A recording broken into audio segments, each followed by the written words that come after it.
Hey, this is Chef Maddog Maggert, and you're listening to the Break It Down Show. This is cool, man. You and I had to work hard to get here. I had to delay, and then you had technical difficulties, but I'll be damned. A couple Army guys figured it out. Dude. We could be in Iraq. Great answer. We could be in Iraq for 20 years at this point. 20 more years. Let's get it done. Man. So, okay, first off, for those that don't know, you're Chef Maddog Maggert. That's where they're going to find you. They can go to your YouTube channel, which is just type in, Maddog Maggert, but Chef Maddog Maggert, double D, double G, and you'll find Chef Tony's website. He's been uploading videos. I guess there's a couple notable things for those that are uninitiated. One, you are a multi-service vet. You just like, I'm going to do all of them. Have you joined the Coast Guard since we last spoke? I wanted to see if they're taking one-legged people, like get a half-price discount, Yeah. Like, yeah. I can still swim and not in circles with one leg. So yeah. No, the military infection ran its course. I'm recovered from that. All right. Yeah, and you alluded to it, but you are a one-legged man. You got what was it, like a skin bacteria kind of thing? Is that right? Yeah, flesh-eating bacteria, 2011. Yeah. You've deployed, so you're a combat vet, and you also went to one of the best chef schools in the world, really. Yeah, man, the Institute of Culinary Education in Manhattan, New York. It's prime time. Everybody else is drying up, and they're making money, man. They're still doing it, still cranking out awesome chefs. Yeah, and then I guess the other thing you were notable for was you were driving along the road one day and saw Colin Powell with a flat tire and said, "Hey, let me help you change." Actually, you saw a guy who needed help with the flat tire, helped and said, "Ever had a one-legged man change your tire?" And then off to the races you went. Yeah, that thing happened. I'm like the Al Bundy of Alabama. Like that's my one thing that I did relevant in life. It's like I changed a flat tire. Yeah.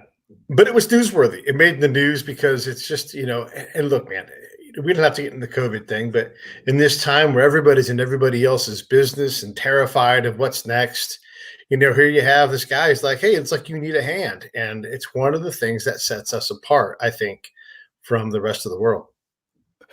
Yeah. I mean, I think that's really kind of the case, but I mean, I don't think it should change anything. Listen, 8 weeks ago, nobody was talking about coronavirus. Everybody was just living their life. 3 weeks from now, everybody's going to go back to living their life, So, I mean, this thing has probably caused some changes, but I think that the changes that this coronavirus has changed, I think are going to become very positive changes. And what I mean is people actualize now that you can telework, that it's possible, that toilet paper is a commodity. What a good business to be in, toilet paper. You don't even have to advertise toilet paper. They know how to use it. It's great. Yeah. That's the coolest thing, man. It's like so. Yeah, you want to get into the disinfectant wipe business because apparently we need more of those because you cannot find those anywhere. Yeah, and they're like, and they have to be disposable. Right. So it's like. It's a good idea, but like when you do the military thing, I've been to so many foreign countries, right? That it's like, dude, things are dirty. You get sick. Things happen. It's just the way that it goes. You go to Iraq like I did. You get malaria. It happens, So you take chloroquine. So you don't get the bad dream pills. I'm good. Yeah. I'm good. I know. So I'm like, dude, I could keep staying in longer, man. I'm totally cool with this thing. I'm sort of enjoying it. But I'm going to stop here for a second and kind of get into that because I've not really talked about this publicly, but when you deploy, especially if you're someone who's working on a camp, it's like being on lockdown. There's really nowhere to go. You can go to salsa night, but come on, that's 8 people. It's really the same thing. And like the food gets the same. Like, I mean, the food is great. Let me say this. The food's great, and you know what day of the week it is by what the prime dish for dinner for the night is. Otherwise you lose track of it totally. Does this sound familiar to everybody? Like it's the same thing. And so guys like us were like, yeah, whatever, like we can do this indefinitely. Yeah. Veterans and prisoners, former inmates, get it. Yeah. Yeah. So okay, well let's get out of this whole conversation. We'll get back to this later on if we need to. But let's talk about what you've been doing since then, because it's one thing to say, "Hey, I went to this world class chef school," but how are Mhm. you applying what you've got? I know you've got the YouTube videos. Let's talk a little bit about where you're at now. With the YouTube videos or just in life, In period? general, let's talk about life in general.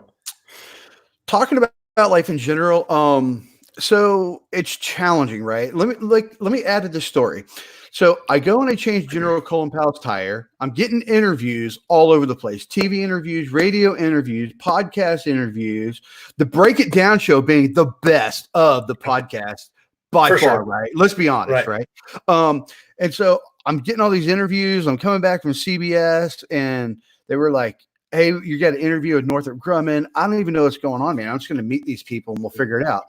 And so they're like, "Hey, we got this job down in Huntsville. You want to go down there?" So I'm like, "Sure.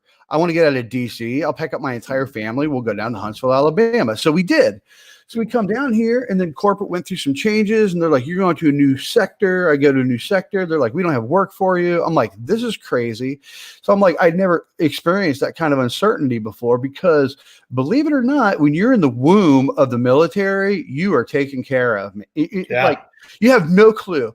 Like, you're 18 years old, you're like, I can conquer the world. I don't need to worry about those old person issues like healthcare and dental and stuff like that. But when you have to actually take care of that, dude, it's an issue. So I was like, I was so spoiled, man, for so many years. Military took such good care of me. And I would definitely tell any young person out there, it's like, I'm thinking about doing the military. I'm like, dude, absolutely do it, man. Just take some years out of your life and do that and have that Right. experience. It'll pay huge dividends, you know? So I get this job with Northrop Grumman. They're a great company, really good people. But I mean, it just feels sort of stagnant. Like in life, it feels stagnant. And I'm scratching my head going, is this what life is supposed to be about? Is this the way that the other side is supposed to be living? And I'm like, I don't really like it. It feels uncomfortable. And unfortunately, I can't move back in with my parents, i.e., go back to the military, because they're not Right. having me, you know? So it's like, dude, you left. But it's cool because I retired, right? So like I have money coming in. That's cool. And so, but I think that maybe things in life should be more relevant than just like money. Mhm. You know, so that's what I'm Yeah. kind of searching for now, is still trying to find that relevance in life and like, what does that mean? And like, how do you do it? And then when you work in corporate America, you get seduced because you're getting paid and you're like, dude, I'm making money. Like, life is easy. It's not complicated. Why would I change anything? Yeah. Then you look at all your past shenanigans from the past 25 years and you realize you're not doing that anymore. And it's like, dude, I got to get back into that, you know? Yeah. Yeah. So what, I mean, are you still with Northrop Grumman now doing the I job you were am. doing in Alabama? Yeah. Okay. Yeah. Still here, still doing it. Still kind of having fun with it, but I mean, I'm always thinking about food. I mean, but I just I haven't met the right business partner that's like, hey, let's go into business. Let's do this thing. Let's put something together. And I'm like, do I have to do that on my own? Do I have to go out on my own and do that, or what? I don't know. Yeah. Yeah. I mean, It's because, just uncharted waters. right. I mean, we're a lot alike in this regard. You know, I, I don't want to work for a corporation. I want to do something that's important to me with my life.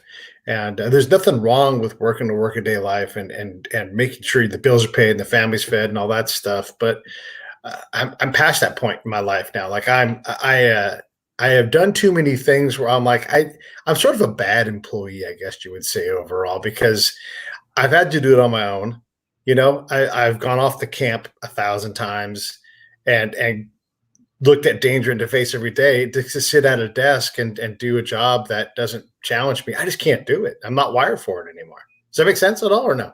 Yeah, totally, man. So I went from being a hunting dog to a house dog, and I'm Yeah. like, yo, this isn't how I roll. I'm like, I'm a hunting dog. Like, I'm very, like, I need to go to foreign countries and eat foreign food and meet foreign people and do things and be engaged and be in society and have things be very fast paced and uncertain and exciting. And then you're like, but the real world is actually very boring. I come to find out. I'm like, dude, the military like provided this like zany lifestyle for me. And I didn't even know how great it was until I got out. And now I'm Right. out. I'm like, dude, this is not as awesome as I thought that it would be. Reality is, I mean, I got one leg, right? So you're not going to Yeah. get promoted in the military. So you Right. got to, I mean, you got to hang it up at some point. Yeah, but okay, so why not the chef thing? Like, what's holding you back? You've got this world-class education. I know you've got a passion for it. It's all you think about. Nah, What's holding you back from just doing it? I don't know. So I bought an unnecessarily expensive house, right? And I was Okay. like, we got to make sure that that gets paid for, you know? And Right. so, but it's a great house. It's the kids are in great schools.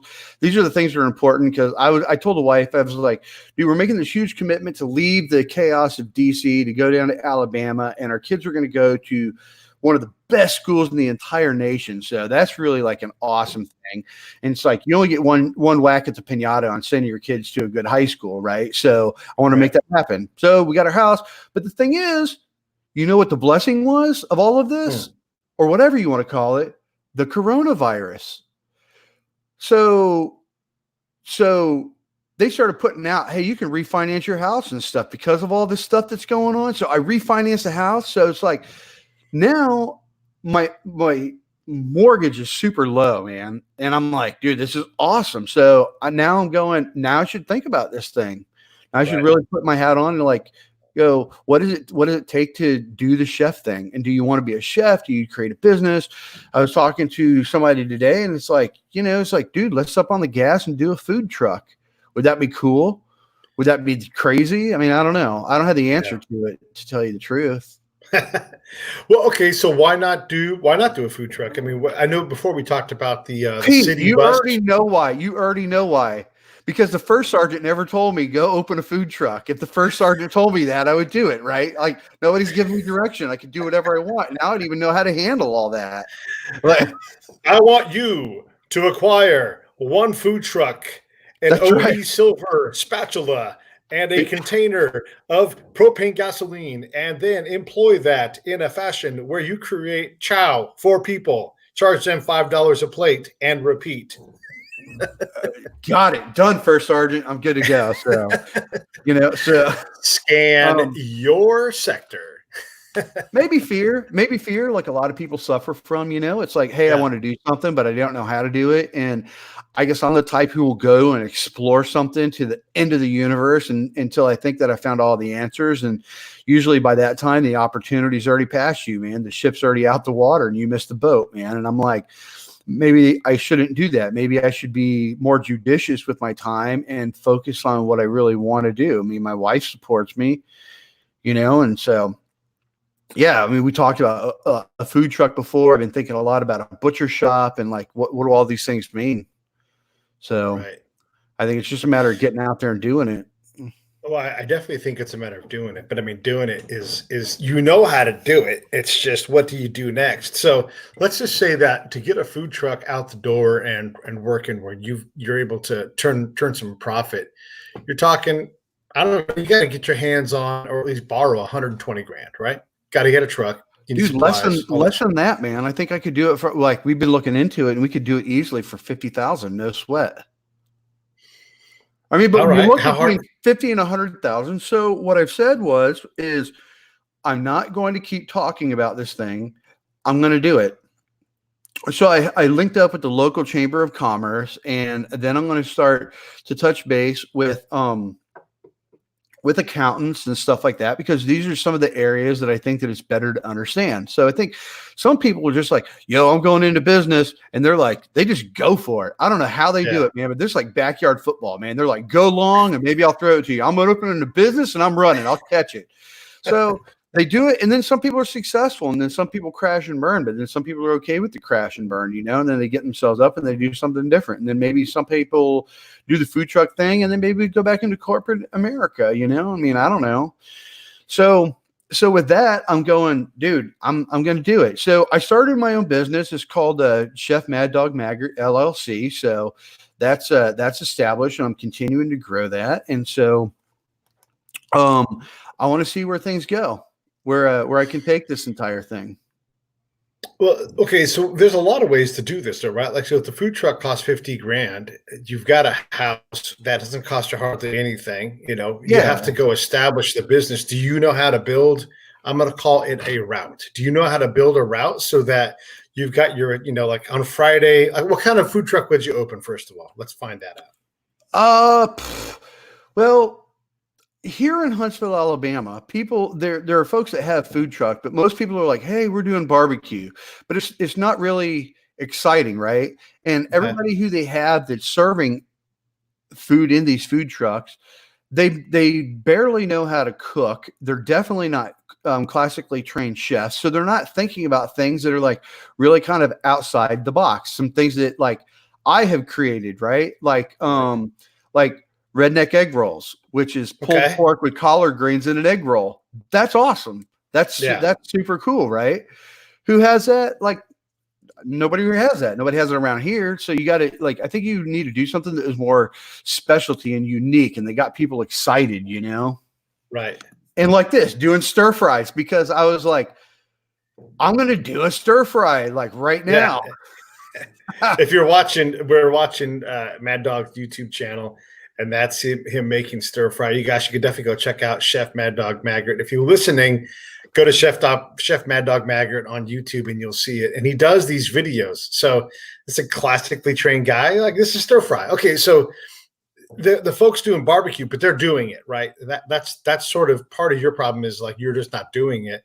How do you get to the point where you know you're just like, I can out barbecue anybody, or nobody's doing Chilean barbecue, or whatever it is that your niche is going to be? How did Yeah. you sort that out for yourself? Oh, I think that part is easy, man. I could put stuff in your mouth, man. It's gonna like it's dude, it will just be epic. Mhm. Yeah, I'm more than happy to go up against somebody when it comes to cooking. I'll probably beat the brakes off of them. I mean, it's cool. Barbecue, right? But there's inherent problems because people don't study this thing. People like I study food. Like my entire world is about food. It's the craziest thing. So Okay. even though I work for a Fortune 100 company, right? I can sit in these board meetings and stuff, and I'm just thinking about cooking. Like, man, dude, I can make that. So it's not that I'm not making food. I am making it. I'm making it at home. I'm just not making it and like selling it to people because that's something else that I think is a pain in the butt. Why do I have to go and work to wait for somebody to become hungry? Like, I don't need to do that. It Okay. seems a bit nonsensical to me, right? It's like, oh, here's when you can work, Tony. You can work in the morning for breakfast for about 2 hours, and then you're gonna have time off, and then you can work for lunch for 2 hours, and then you got to wait for Johnny and his wife who are celebrating their 5th anniversary to come into your restaurant so you could feed them. I'm like, I don't need to wait for that guy. I don't even need to wait for his wife. I don't care about what they want. It's like I don't need to provide them a romantic meal like that. That's like Okay. not something that's super interesting, like to me. What is interesting to me is these things that we're doing, right? As far as podcasts, social media, and all the social media outlets that are out there, like just Yeah. showing people like how to cook stuff. And I think that that's one of the easiest things to do is to do that because I could do that in my own time. I can do my editing in my own time. And so I can create dishes and things like that. And so I think that, that's more of a fun way to go for me right now. Cause it's like, dude, I'm making money. Life feels pretty good and easy, and I can make whatever I want at home. Today, I was like, dude, I want Hooters hot wings. But Yeah. every time you go to Hooters to get their hot wings, they give me these little tiny pigeon wings. I'm like, I don't need that in my life. So what did I do today? Dude, I made Hooters style hot wings because I know what the recipe is. So I'm just going to throw down and make it happen. I got the equipment in my house. I built a food lab in my house. I have an entire lab for food. Lab. I have a lab. I have a food lab. That's awesome. Okay, let's hold it right here and let's talk about this idea. We get Chef Mad Dog Maggert's truck, right? And you don't need a particular theme, because what you're going to do is you're going to find someone else who's in, let's just say Huntsville, but obviously you can go on the road because you've got a truck. And you go, hey man, let's throw a party and let's have a cook-off. You bring your home dish, and I'll make my version of it. Since you can outcook everybody, and then you make the YouTube video of you making the dish ahead of time. And take a look at how I Yeah. made this dish. on YouTube, and you link the two together. Both food trucks arrive. You guys throw a party. Everybody comes. They eat all your guys' food. And it's not bad competition. It's just fun. Like, hey, we're going to try this. Which one do you think is better? And then boom, you got a party. You're cooking when you want to. You're collaborating with your community. I think it's a good idea. Yeah, I mean, and that's what we were definitely talking about today with the food truck. It's like we need to make it a pillar of the community that like people. I think that you have to take and use social media to reach people in a meaningful way to be able to provide them something that provides value to their life, right? Yeah. And so people got to be able to say like, oh, I went to this food truck and I've done it. I've gone to food trucks and I've been like, well, I found that thing that I'm hugely disappointed in now, because it's like I went to a restaurant and I ordered catfish and they had this catfish and French fries and they put the catfish right on top of the French fries. What happens? The French fries get soggy. Dude, yeah. That's an easy thing to fix, right? But they didn't care. They still serve it the same way and their stuff is still hot garbage. It's like, so these are fundamental techniques, man. You put steamy fish over French fries and they're going to get soggy. You don't have to be, you don't have to be Jacques Pepin to answer that. Shock method. All right, so why aren't you doing it, man? You can get your hands on $50,000. You can borrow that. You got a house. I'm going to do it. Yeah, that's the thing. I have a house and I need a truck to go with it, and like wait for people to come to get food. So I think that the whole thing could be fun, right? And I think that when it comes to these competitions, they should be friendly competitions, because I also recognize in the kitchen, anything can go south at any point, man. You could be creating Julia Child's Boeuf Bourguignon and it'll go south. But I still think Boeuf Bourguignon is boring, man. So it's like it's pot roast for no other reason, right? So yeah, that's really what it is. You can also throw a TV on the outside of your truck and have cameras, live streaming while you're cooking too. That's the entire point, man. It's like to see people on how to do that, to like understand these techniques and to be able to reach out to folks. Like my sister-in-law reached out to me last night, just sent me a message. Hey, can you make a video on how to make matchsticks carrots? I'm like, yeah, dude. Yeah, absolutely. Why not? I'm going to do that. So I'm going to make matchsticks carrots and I'm going to make the video of it. And so that's something I'm really having a lot of fun with. It's just cooking at home. I'm incorporating multiple cameras now. I have great software for video editing. And so that's something that I've been really passionate about, like as a hobby, is I want to make these like really epic food scenes and then tell people how I did it, like how you put that whole thing together. Like no big deal. You have this thing that's like maybe 1 minute, no more than 2 minutes long, of like how to do this thing. And it's epic and cinematic and, and then you explain like, oh, this is how you do it. This is how it was all put together. It's no big deal. Yeah. And it's challenging in a different way though. Yeah. Here's the next part of the idea, right? I'm gonna get you all set up. So I already know you know how to get a truck. I know you know how to make food. You challenge the truck in town. You say, hey, let's go together head to head. Let's do it Friday night. And, you pick some location and then you partner with that location, whatever it's going to be. And it's Alabama. So it could be Jefferson Davis's, first White House or some bullshit like that. Or it could just be, Troy University, or you partner with the Rosa Parks Museum, right? And you go down there and you just go nose to nose, have 100 people show up. Boom, they're eating shit. Go to Pulaski, Tennessee. Are you familiar with Pulaski, Tennessee? No, what's in Pulaski?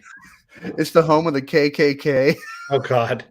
It's like it's literally right up the road from me. I don't know much about it. I know that historically that's where this thing happened. Not my business. Don't care. But I was like, just one of those head scratching type things. Like, there's a part of history that there that is. It's kind of like a car accident on a major highway. You're just like, I wasn't in the accident. I'm just going to drive on by this. Yeah, mind my own business. Yeah. I went out to Los Angeles, Alabama. I actually talked to you for a little bit when I was there, but Rich Leday and I were doing a conference we were in at the state capitol. And I'm like, I want to go do something, else outside of what we're doing here for the show. And I'm like, oh, the first White House. Okay. That terrifies me. So it must be a good idea to go explore this. And there they are cutting a cake for Jefferson Davis. And I'm like, I can't do that. I'm not going to go there. And I try to like be open to like whatever it is. I don't know, but I'm like, you're celebrating the man's birthday. And I just, Why? Because Couldn't do it. Why? Because he was in the South. I mean, that's like an important part of our history. You know? I don't mind mean, the history. I don't mind being an important part of the history. but you have to play part in the celebrating. It's too much. It's too much. Anybody who comes up during this thing, you give them, like, I don't know, whatever, give them something for free, and then say, as long as you subscribe to my YouTube channel, next thing you know, you'll have 10,000 people. Oh yeah, dude. That's totally what it's all about, man. Is getting the merchandise, putting the stuff out there, making your name bigger than it is, and making yourself bigger than you are. And I think you could do that, but you have to have consistency in the food that you provide. I mean, that's all you really have to do. Yep. Yeah, I agree. Hey, by the way, you picked up a subscriber while we were talking. Did I? Mark. Yep, my buddy Mark just subscribed. Mark, give me a shout out and tell me what kind of food you want me to make, and dude, I'll put it together. I don't know. Yeah, he's commenting in the comments. If you can see that, you can talk with Mark there. Oh, okay. Where is he? Yeah, he is. If you can look on the live screen. Comments. Oh, okay. There you go. Where do I add my comments? Should be down below. Should be a little box down there. Little box. Well, I'll let you figure it out, and I'll do some talking while you're looking at that. Oh man, I did some figuring previously, man. When we had to set this whole thing up, Okay. Yeah. Is that it? Did I do it right? No. Okay. Live screen. Okay. At the bottom. You're on the show. Where do I go? Where do I go? You are such an army guy. You will look in the upper right-hand corner. Click on the comments box. Do I have to? I see live comments, but I don't see a spot where I can leave comments. Well, we'll come back to that. Let's entertain the folks that are listening. Okay. Yep. Okay. So you got your food truck. And what about the food bus idea? Well, that was a great idea. Basically, the idea for the audience. Dude, you and Otto were talking. Otto loved the idea. What a great idea. Yeah. So I brought that up today, and it's like, oh, we should have a food truck. And I'm like, well, the issue you have a food truck is, what are you going to do when it rains? People are going to stand outside in the rain. I'm like, if you had a food bus, people could go and sit in there. They can lounge, So I think it's worth, just thinking that idea. Yeah. Putting it together. That's more expensive than a food truck. I mean, you can buy a food truck all day long already sourced out. The bus you have to build out and everything. Yeah, it's no problem. Okay. I mean, it's just money. You just figure it out, Yeah. Now, that doesn't seem impossible. You were talking to some food show type people before about possibly doing something on one of the networks. Have any of those ideas got any legs at all? Here goes the knife getting driven in so deep. Dude, this is a story. This is a story for your show. All right, let's hear it. So this was weeks ago, maybe 3 or 4 weeks ago. I'm staying in a hotel because I have to get a leg up at Walter Reed, and it's Sunday night when I get there. I'm like, yo, I'm going to eat dinner. And I'm sitting there, and they got all these TV screens, and I look up. I just glance up, right? Like something that was going to hit you in the face, glance. Okay. And I see the History Channel, and then I see an advertisement for this TV show called Eating History.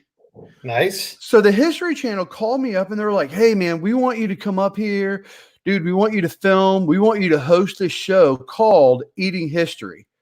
Now, here's what they didn't tell me. They led me on to be like, yo, you're the only person who's going to be doing this show. And I'm like, good. I don't like competition like that, right? It'll be all mine. I'm good to go.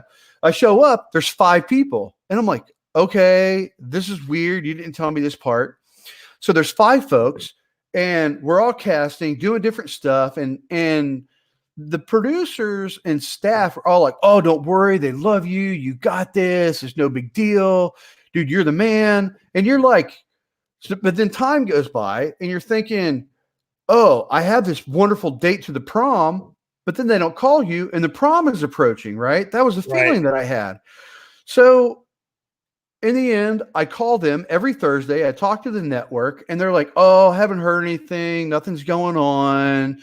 And the next thing you know, 2 of the people, which I'm really happy, man, for Old Smokey and for Josh, they got the parts. I didn't get the part. They never called me. And dude, it took the air out of me when I saw that, because I had such high hopes, man. I thought, dude, I could just soar to the top and dude, the world would be my oyster, man. I'm going to be the next Anthony Bourdain.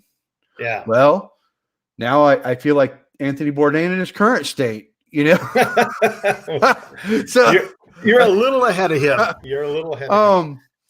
Because so that kind of took the wind out of my sails, and I was, you know, I was a little bit sad over that because I really wanted to be part of something like that, and I thought that it would be cool. But you know, speaking of Anthony Bourdain in his book Medium Raw, he talks about, you know, how challenging it is working with media and the media industry, and then other people that had been part of it and then got caught up and then, you know, just cut off. Mario Batali. I mean, there's tons of folks you can name out there that have been doing things that are like aren't part of that scene anymore, you know? Yeah. So it just takes one small thing to like take you out of that limelight. And so yeah. And so then you got to revector. You got to do something else. Absolutely. My light is falling down, so I'm going to tighten my light up here. Yeah, it's all right. Got it? Yeah, you got to watch this. Here, let me show you how this works, right? Here's how lights work. Hey, Google, turn on Tony's reading light. Wow, look at that. Yeah. You can make roasted poblanos and make your light turn on all at the same exact time. Dude, that's the plan. In fact, when I go in the kitchen, like, dude, I talk to Google because I got Google, like I have like the whole house set up with the stuff, right? And I just talk to things and they do things for me because I'm like, oh, I'm in the kitchen. I'm cooking today.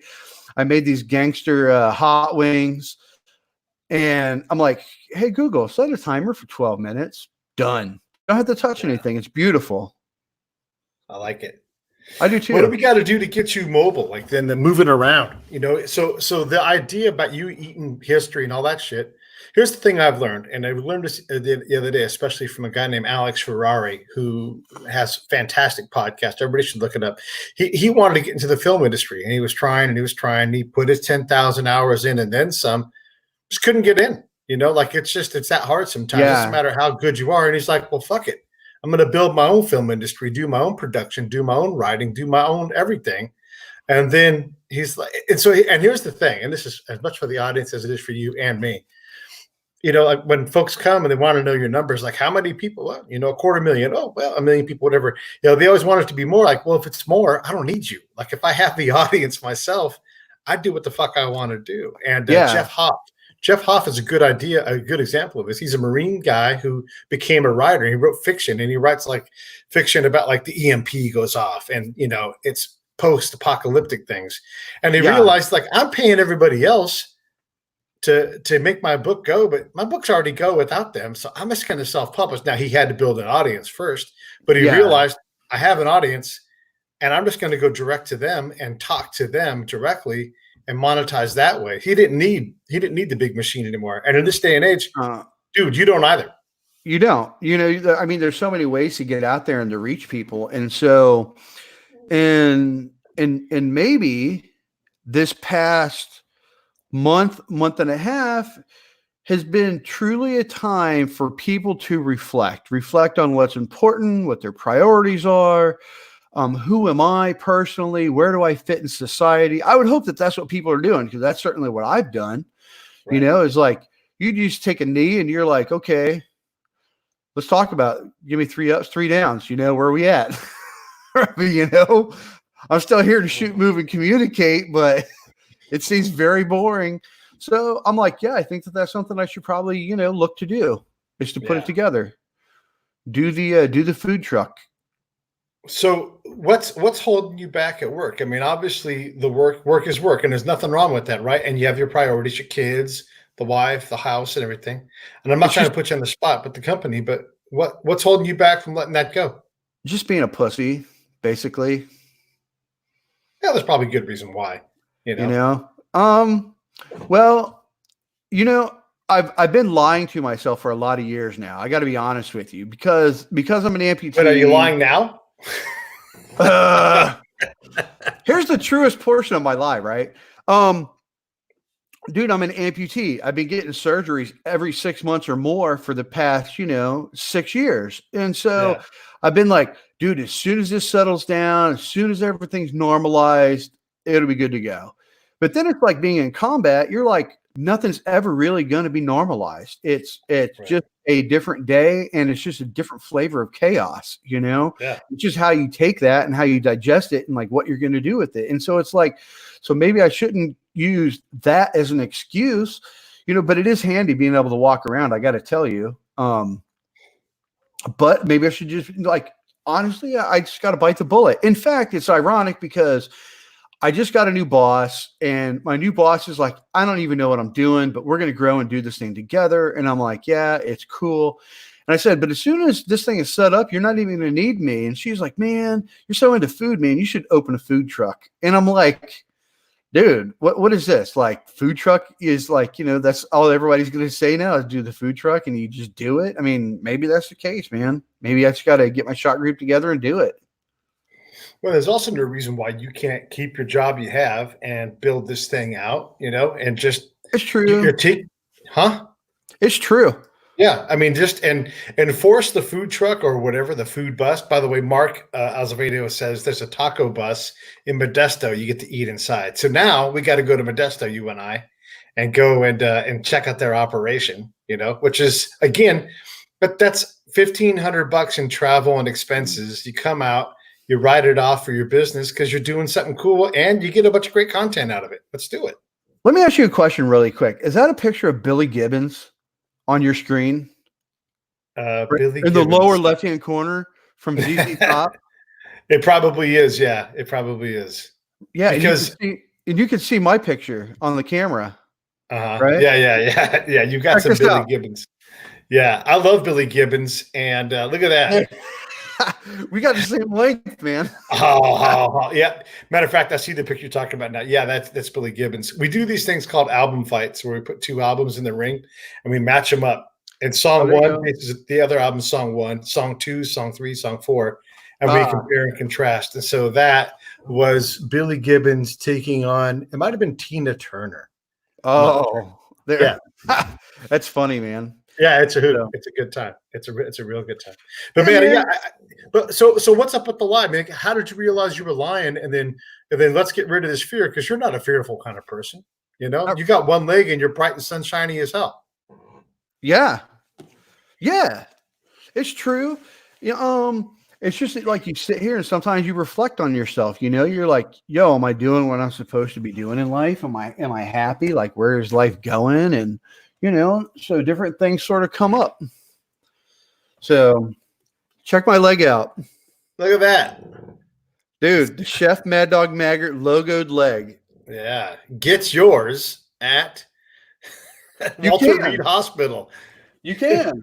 We had it made there, but it had all the artwork and stuff designed. That was really kind of a pain in the butt, So Speaking of doing my own thing, yeah, man, I am slowly but surely doing stuff, man. You send me your address after this, man. I'll send you some stuff. So getting some swag, making stickers. Nice. Sticker? Yeah. Yeah. Maddog Maggert. So you're getting there. Maggert. Yeah. So, little by little, you're just like testing the waters. Like, what do you have to do? And so I run into so many people like, well, you talked about doing this and that. Like, why don't you do it? I'm like, dude, maybe I should, man. Maybe I should just do it. Well, this is real advice for you. It's advice I'm taking right now. It's advice for anybody listening who's in a similar spot. The SBA will help you. You can absolutely go to them. They have people that have grants from the U.S. government. So the SBA kind of is like a clearinghouse. They have a lot of help, and they'll say you need to talk to Maddog because he's got a grant from the U.S. government to help chefs get their business off the ground. And that person does that because they're passionate about doing that, right? So you go to the SBA, tons of resources there where you can get a lot of. Because look, you've got the fun stuff figured out. Now you just got to go do the other shit. That's the hard business part of things. Yeah, so, I have investors that are talking right now. I have a meeting with the SBA tomorrow. Good. I got a Zoom meeting. So yeah, I'm like, dude, I can't just keep talking about this, dude. I've got to do it. I got to see where it goes. Yeah. All right. So the video thing, here's what I'm going to bug you about on that. Not enough videos. You need more videos. I need more videos. Yeah. Yeah. How often can you get a video? Can you get a video up every week? Yes. Yep. I can get a video up every week. And so what I realize is you sort of have to stagger things. I'm not sure how you do it as a podcaster, how your workflow is and stuff like that, but it's like I can go and I can film and I can get my footage. And so I have a lot of footage, and then you have to go and then you have to edit your footage. And then once you edit, and then you publish. I mean, that's really all you have to do. But the challenging thing doing it with food is the other dynamic you have is I'm a one-man band, right? And so now that's not an excuse. That's just like how to understand the technology that's available. So I'm definitely understanding more of that, right? So I've got a great camera. I've got external things for viewing. Like, so since you're on camera, I will show you. So I got multiple GoPros. These things are hanging out. I've got this beast. So So I've got gear, So I'm doing it and I'm putting it together. And that was one of the things I stopped talking about. But I definitely had to understand the technology, because it's like, hey, I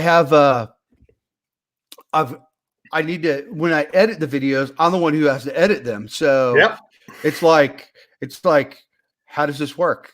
Like, this isn't just audio editing. I'm doing video and audio. And I'm doing transitions, and I'm doing effects and things like that. And so all these things tend to get complicated, when you put them all together, but you can't make it an excuse, man. You just got to get your shot group together and make it happen. You got to be like, dude, if I'm going to be passionate about this thing and do this thing, I'm going to do this thing.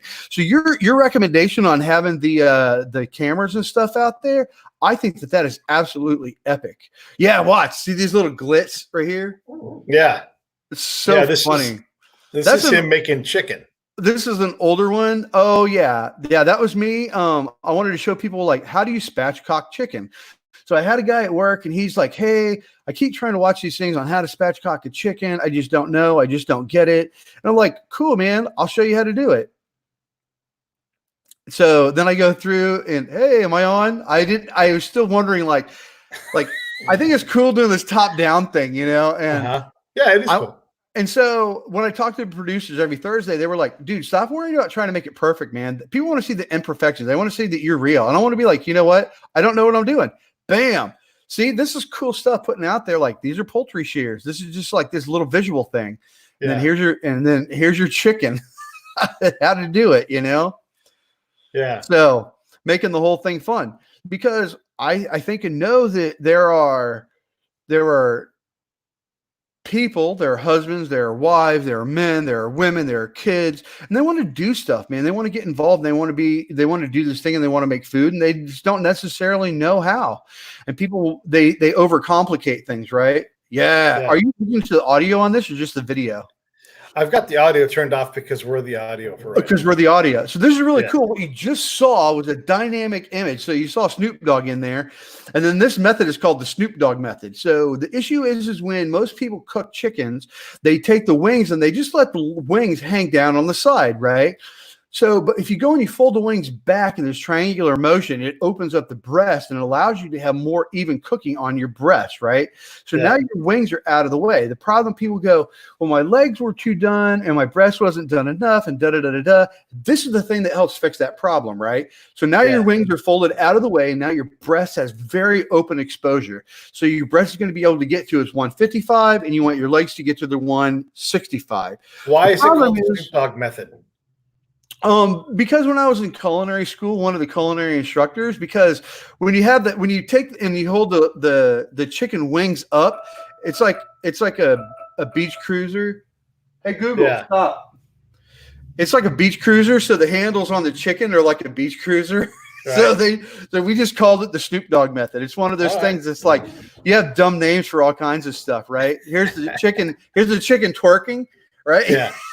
You missed that because you have to separate the hips. So I'm going through and I'm explaining all these things where most people don't explain this stuff. It's like, here's how, spatchcock chicken. I did this. Oh, it's done. I'm like, no, bro. There's a lot of things in between that you got to do to get this thing ready, and you got to tell people and explain it to them, Yeah. So they know. And so here's the spatchcocking part right here is where you go and you just cut the spine out and you fillet it open, right? So easy. So these are the things that I'm doing with these videos. I'm explaining how these things are done, because I think that it's cool that I've had mothers who have reached out to me and they've been like, hey, my kids are watching some of your videos and we want to do more stuff in the kitchen and they're really learning stuff. And I'm like, and to me, that's a testament of what it really is all about. So I'm like, I could do my daytime job, but then I can also do this educational thing on the side, showing people like, this is how you do it. So if you were to pin me up against somebody else, and compete food wise, like maybe my food is better than theirs. If you were to cook the same thing, and you would realize that whatever my technique was would be better or worse than theirs. So maybe you win, maybe you don't. It doesn't even matter. What matters is that you're creating something that people can then talk about. Like when you talk about the greatest albums of all time, you always reference Rolling Stone's list of 500 albums. Because they put it out there. They established that 500 was the number, and so now we talk off of that. So you create these competitive shows. But it doesn't matter if you win every episode. You're going to lose some of them because the person has something that you don't have or whatever. And then you're going to be like, that's awesome. You're going to support what they're doing because they did well. And people are going to come to see you, see the other chef. Like in these things, I would bring in someone local from where you're at in Alabama, the mayor, the pastor, the business owner. And do it with them, because now they're going to be out and be a champion for you. They'd be like, man, you got to check out Maddog. He's doing incredible things, because they're going to be on your show. And who else is inviting them to be on their show, So let me ask you this. Rolling Stones. Yeah. Do you ever have a time when you were like, that Rolling Stones album was so great because of blank, whatever it is? I'll tell you, you don't have to answer the question. The answer is no. There's never a time when the Rolling Stones album was that great. What made it great was you had an event that connected that event and that music together that made a memory for you. And so, yes, the music was there. It was a thing, but it was a very important part of that thing that brought that event together, because you were like, hey, I was with this chick and I was going to bang her. And then this Rolling Stones song came on. I remember it. You only remember the song because of the event, right? Yeah. So, I mean, and it's the same thing like you're saying, so it's like, I need to figure out how to take food and make food that event, So it's like, that's what brings people together, because even if I were to compete with somebody, in the end, what it would do, it would have nothing to do with the competition. It would just have to do with the fact that you brought the community together for an event that was fun. And in the end, there was a food that you could eat and people could judge it and say they liked it or hated it or whatever. But in the end, it wouldn't matter. You brought people together. Oh, this is how to make vinegar. Killing it on the vinegar scene, man. I am super stoked on my vinegar. Yeah. Well, and you need good vinegar to make good wings. So there you go. Yeah, you do. I think, but with the stuff that I'm making, it's like, it's so over the top. Like this right here is a champagne apple cider vinegar. You ain't never going to buy that anywhere, but I can make it. That last one was a Jack Daniel's vinegar that I made. So that was very cool. So, and then this one was a Cabernet Sauvignon vinegar that I made. Yeah. So the problem with this is that you put that video up in October. You need to make more vinegar videos and all those things. Like, you just need to be more present in the marketplace, man. So we know you're out there, You do. And it's like, how do you do that? I don't know. Well, here's another hurdle you got to get over. You got to put into the camera the first time exactly what you want. And you have to know what that is. So you're like, we're going to do this shot. And if we make a mistake, we always have this overhead view. And then it becomes much more processed. And that process, you hand off to an editor. You stop editing yourself. You're charismatic. You have one leg. You're interesting. The person who edits still has. Wait. You're missing some adjectives. What about charming, good looking, debonair? More adjectives. We need more adjectives. Debonair. Debonair. You might know French cooking technique, but you don't know French words. I don't even know what that means. You're 100% right. It sounds cool, though. Let me call my boy Jacques Pepin. Hey, what does debonair mean to you, buddy? You would not know. Jacques Pepin the other day made a video on making dandelion salad. Wow. You know why he did that? Because the French Culinary Institute shut down. They went bankrupt this last year, and I don't even know if he's working there because he was the dean, but now he's just making YouTube videos and stuff from what I've seen. And he was like, you should make a dandelion salad. And so then all of a sudden I start seeing a bunch of other people making dandelion salads, and I'm going, this is super cool because we are going through another major movement in the food world that is going to bring people together in such a very unique and dynamic way. People over the past month and a half either ate Doritos or they figured out how to start cooking food on their own. And I hope it's the latter of the two. But either way, people found out, oh, yeah, we can cook stuff. We can get together. And the more videos you make, people will go, oh, I could do that too. I could get in the kitchen. But my kids will only eat mac and cheese. So I put out there, dude, that's cool, man. Because the only thing that a mac and cheese is just a bechamel with noodles. Yeah. That's all mac and cheese is. So I made chili mac the other day. Gangster, man. So old school. That was always a Thursday classic. The Thursday classic. Yeah, man, I think you're doing it. And if you go, same thing, like, okay, there's dandelion salad. Go to that produce section and grab that weird thing that no one knows how to make and say, here's what you do with this weird thing. Try this out, And I think as long as you're creating, and those can be fast, man. Those can be 5-minute little videos. Here's how you make something out of this. And you just start, look, you get a fucking food truck and quit fucking around, and get a parade rest when I'm telling you this information. Here. Sorry. And make a fucking video a week. You have everything you need now. You just have to do that work. And if it takes you 2 hours at first, great. Get good at doing it and then hand that off to someone else and pay someone to edit for you. Let me tell you, it used to take me a lot of time like that, but I made this really epic video for my daughter because she's going into advanced theater next year. And they were like, oh, make us a video and send it to us and we'll review it to see if you get in. I was like, I ain't just going to have no sit in some fold out chair video, man. This thing is going to be epic. It has sound effects. It has visual effects. I mean, it's cool, man. It is cool. Yeah. It's like, you're like, this is a pro level video. But I mean, that's the kind of stuff that I want to continue to do with the food, because I like to go on and see guys like Peter McKinnon, the things that he's doing, these big names that are out there, and they're just giving instructional things on like, this is how you do video instructionals. And so it's like, oh, well, maybe that's the route that I'll just continue to go down, and dude, I appreciate the advice because I think that it is a good idea, like, dude, let's have this food truck, but make this food truck so the whole world can see us. They can view us and they can make it where it's live. And they would be like, dude, what is XYZ food truck doing? They can see us bouncing down the road, going to wherever we're going to next. People can see that, Yeah. That's epic. I like that. It's part of the journey, just go into the grocery store, find something to cook something out of, make that video for the week, and just say every Tuesday I'm doing this, and just fucking do it, Yeah. And bring in outside local folks into the studio when you do it, so that because they're going to promote the thing too, and then turn the cameras on inside the food truck and get to cooking, because what we need to see is your attitude. You're one-legged man in a jumping contest, ass kicking contest. We need to see you out there kicking some ass, man. Yeah, I think we need to see more of it, and it's like, how do you create that social media presence where people start following us? Well, the guy that I was talking to today about the food truck, that's what he does is social media. So it's like, dude, here's our chance, man. Let's step on the gas. And so let's do let's do the airborne thing, man. We got our pack and let's jump out of the airplane and hopefully it opens. We'll see what happens with it all. And if not, it don't matter. That's right. Hey, let me ask you something real quick, Pete. You know the difference between the 82nd Airborne and the coronavirus? The 82nd works harder? No, the coronavirus is actually airborne. Oh. Hilarious. Yeah.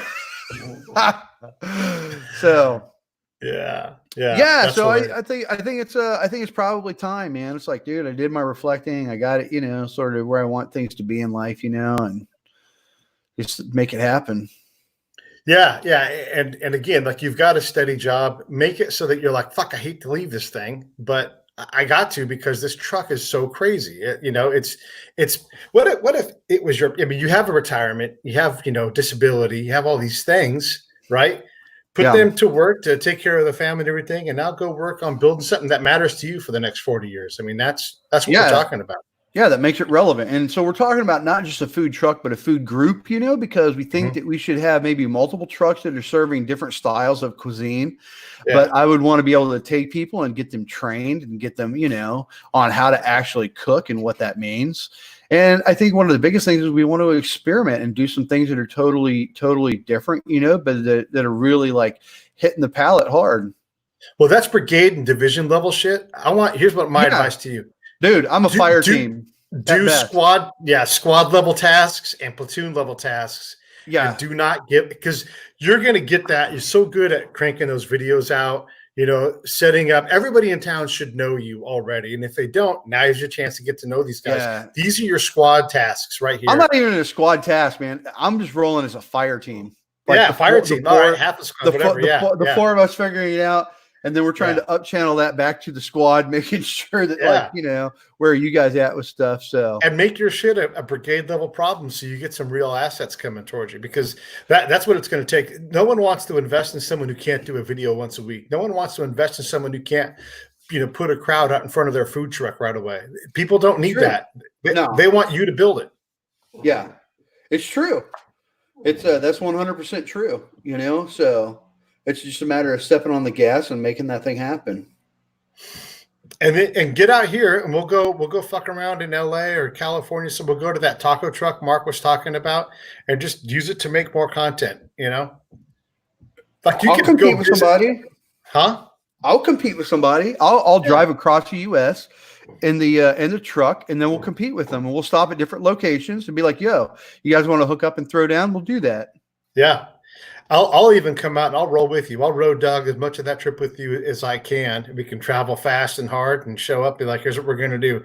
We're going to come up. My boy Tony's going to kick your ass. And they're like, well, you better have some good poblanos. Like, oh, we got the poblanos. Yeah.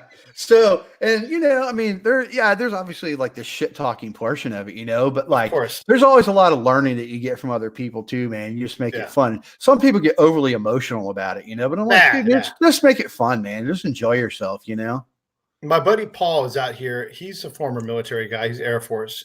And, you said he was military and Air Force. Yeah, well, Well, I did that for 5 years. I know. I got it. So, yeah. You're an Air Force guy. So he started his own paella company. He makes paella, and he makes like pirate paella, not pirate like but like he doesn't follow the rules. He's like, whatever kind of meat you want. You want a duck? All right, fuck it. You want to put cherry tomatoes? Okay. And so like his friends go out like grouse hunting or whatever. That grouse is going to be in that paella that night. Beautiful. Yeah, that's wonderful. So you guys, we need to get you out here to California and put you and Paul in the same place. And everybody should go check out Paul's Paella. And if you look online on Instagram, you're going to slap your mama, because this paella is not only gorgeous, it's delicious. Paul's Paella. Which Paul is easy to spell. Paella is not. Might want to put that up, man. Yeah, I will. I'll put that up in a note. But get you two guys in the same room cooking. I know he'd love it. You'd love it. You guys both be talking a mile a minute. Boom. I'll host a show for that. You can talk about it. I got to tell you, man, dude, I'm a huge fan of doing paellas and stuff. So my wife got me this book, like it has all these different kinds of paellas in it. And, culinary wise, it's like, I don't know that you ever reach a point where you're like, okay, I got it. I don't need to do anymore. I feel like every time I turn around the corner, there's something new and unique. Like now I'm exploring things that I was like, this is absolutely nuts, man. I never in my life thought about oysters and blueberries, but those are the kinds of things I'm putting together. That's psycho, but it's cool. Yeah. But when you study it, you can see why it works the way that it works, because of how all the olfactory senses are put together, and your taste receptors and things like that, and the chemical nature of the food, and how they share similar chemical attributes. Here's Paul's work on the screen here. Nice. Look at these paellas. Oof. Right? So now we put you guys together making paellas the same event, and or whatever. I mean, how great would that be? Because look at his plating technique. He's designing artwork, and let me tell you, this stuff is delicious. That's like the Mona Lisa paellas right there, man. Seriously, right? Yeah. That's like, how do you do that? Yeah. Dude, that's a different level right there, man. That is a different level of paella. Now Dude, you guys get together, and you'll I guarantee you guys will both up your paella games by yo, being I'll be the together. sous chef on this one, man. I have to watch his lead, dude. That is bad. Yeah, yeah. Look at that. I mean, Oh, it's incredible. Anyhow, we got to get you out here at some point and hook you up with Paul. And then one of the things that Paul and I did, we did a hot tub show, and it was great. We ate a bunch of food, we drank a bunch of booze, hooked up the mics, and just hung out in the hot tub. And prime it time. was fun, man. So anyhow, that's Paul's good work. Hey, Two listen, dudes in a hot tub. Sounds exciting. it was awesome. I love that guy. I love talking to you. I love that you're Yeah. fired up to go forward on this. I want to see the food truck come out. I got to do it. We need to do we'll end up doing a podcast from the truck one day. Sure. Yeah. It's not hard to get me to go on the road to go do something. I want to go on the road. I'll produce content. You produce food. We'll figure it out. Dude, like, I would enjoy you just coming over to the house, man. I like people coming to the house and, people throwing down. Yeah. People seen the stuff in my kitchen online and they like it. It's pretty sweet. It's pretty dope setup. Tell people how to find you online so they can interact with you. You can find me online on, if you type in, listen to this, right? If you just go online right now and Google search and type in Chef Maddog Maggert or just Maddog Maggert, dude, I stopped at 15 pages the other day. It's everywhere. So if you can't find me, you ain't looking even close, man. It's like, I'm like the coronavirus, baby. I am everywhere now. Everywhere. Yeah. And it gets on shit and it sticks. It's everywhere. Sticks to shit. And I'll last more than 3 hours on something too. So yeah, you can find me online on Chef Maddog Maggert on all your favorite social media platforms. And if there's things you want to see, especially on YouTube, YouTube is one of the biggest ones that I'm hitting up right now. Because I want people's feedback and I want them to tell me what things they want me to do, what things they would like to see. Perfect. Yeah. So everybody go check out Tony's YouTube channel. Yeah. I'll put that in the show notes for sure. Hit me up, Pete A. Turner. Tony's not hard to find either at all. You can talk to him on Facebook. He's out there. He'll engage with you. But yeah, man, you keep going forward. Get that truck. Get things moving because you only got so much time left, as you know. You're already running out of body parts. So I'll tell you what, man. Get to making shit, man. What? Where'd that go? He's missing half of his middle finger. That was fraternization right there. Where's the hand? There. That was fraternization. So my sergeant first class when I was on active duty, him and I used to fraternize a lot. And he's like, dude, let's go out to Preston, Idaho. So we go to Preston, Idaho. Have you ever seen the movie Napoleon Dynamite? Yes. That's Preston, Idaho. That's what the story is based off of. Preston, Idaho. Wow. I didn't know that. That's so hilarious. Me and my buddy, his dad kept begging us to go out on the water out to Twin Lakes. And now it's not called Twin Lakes. Now the locals call it Lost Finger Lake because I ripped my finger off there. And so I had a wonderful experience. Got to experience the Preston, Idaho ER and all of its wonder and beauty. And so, yep. Ripped my finger off trying to wakeboard with a fake leg. My finger got ripped off, got caught in a rope or something. God damn, dude. It was awesome. It was the coolest thing. Lost Finger Lake. Lost Finger Lake. Then 10 days later, I got gangrene, and they had to fillet my entire hand open. You are trying to die. That's what you're trying to do. Well, if you're going to die in a food truck. Do it. I got to do something, man. I'm going to have to put it together. All right. Cool. Well, listen, I appreciate you coming on the show. I'll have this out again soon. Yeah. And let's get together as soon as. Okay. Talk to you soon, Pete.